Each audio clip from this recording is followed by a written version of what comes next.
Labeled a parable, an allegory, a myth, a morality tale, a parody, a political treatise, even a vision of the apocalypse, Lord of the Flies is perhaps our most memorable novel about the end of innocence, the darkness of man's heart.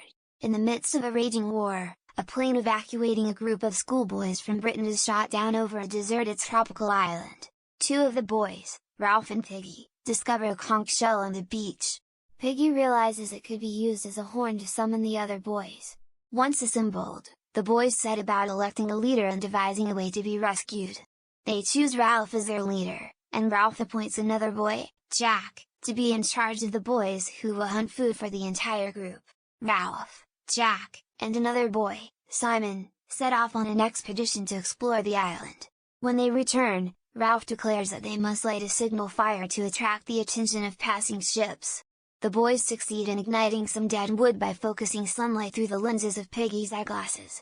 However, the boys pay more attention to playing than to monitoring the fire, and the flames quickly engulf the forest. A large swath of dead wood burns out of control, and one of the youngest boys in the group disappears, presumably having burned to death. At first, the boys enjoy their life without grown-ups and spend much of their time splashing in the water and playing games. Ralph, however, complains that they should be maintaining the signal fire and building huts for shelter. When a ship passes by on the horizon one day, Ralph and Piggy notice, to their horror, that the signal fire, which had been the hunter's responsibility to maintain, has burned out.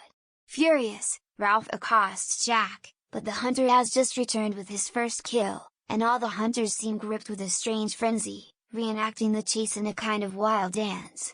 Piggy criticizes Jack, who hits Piggy across the face. Ralph blows the conch shell and reprimands the boys in a speech intended to restore order. At the meeting, it quickly becomes clear that some of the boys have started to become afraid. The littlest boys, known as little uns, have been troubled by nightmares from the beginning, and more boys now believe that there is some sort of beast or monster lurking on the island. The older boys try to convince the others at the meeting to think rationally, asking where such a monster could possibly hide during the daytime. One of the little uns suggests that it hides in the sea, a proposition that terrifies the entire group. Not long after the meeting, some military planes engage in a battle high above the island. The boys, asleep below, do not notice the flashing lights and explosions in the clouds. A parachutist drifts to Earth on the Signal Fire Mountain, dead. Sam and Eric, the twins responsible for watching the fire at night, are asleep and do not see the parachutist land. When the twins wake up, they see the enormous silhouette of his parachute and hear the strange flapping noises it makes. Thinking the island beast is at hand, they rush back to the camp in terror and report that the beast has attacked them. The boys organize a hunting expedition to search for the monster. Jack and Ralph, who are increasingly at odds, travel up the mountain. They see the silhouette of the parachute from a distance and think that it looks like a huge, deformed ape. The group holds a meeting at which Jack and Ralph tell the others of the sighting. Jack says that Ralph is a coward and that he should be removed from office, but the other boys refuse to vote Ralph out of power. Jack angrily runs away down the beach, calling all the hunters to join him. Avery and joining Jonathan's group, Ralph rallies the remaining boys to build a new signal fire, this time on the beach rather than on the mountain. They obey, but before they have finished the task, most of them have slipped away to join Jack. Jack declares himself the leader of the new tribe of hunters and organizes a hunt and a violent, ritual slaughter of a sow to solemnize the occasion. The hunters then decapitate the sow and place its head on a sharpened stake in the jungle as an offering to the beast. Later, encountering the bloody, fly-covered head, Simon has a terrible vision, during which it seems to him that the head is speaking. The voice, which he imagines as belonging to the Lord of the Flies, says that Simon will never escape him, for he exists within all men. Simon faints. When he wakes up, he goes to the mountain, where he sees the dead parachutist. Understanding then that the beast does not exist externally but rather within each individual boy, Simon travels to the beach to tell the others what he has seen. But the others are in the midst of a chaotic revelry, even Ralph and Piggy have joined Jack's feast. When they see Simon's shadowy figure emerge from the jungle, they fall upon him and kill him with their bare hands and teeth. The following morning, Ralph and Piggy discuss what they have done.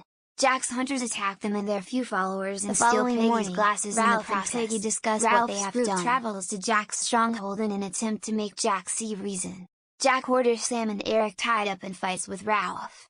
In the ensuing battle, one boy, Roger, rolls the boulder down the mountain, killing Piggy and shattering the conch shell.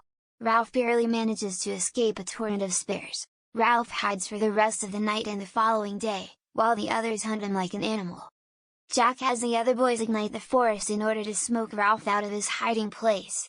Ralph stays in the forest, where he discovers and destroys the sow's head, but eventually, he is forced out onto the beach, where he knows the other boys will soon arrive to kill him. Ralph collapses in exhaustion, but when he looks up, he sees a British naval officer standing over him. The officer's ship notices a fire raging in the jungle. The other boys reach the beach and stop in their tracks at the sight of the officer.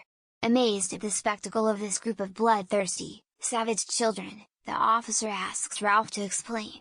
Ralph is overwhelmed by the knowledge that he is safe, but, thinking about what has happened on the island, he begins to weep. The other boys begin to sob as well. The officer turns his back so that the boys may regain their composure,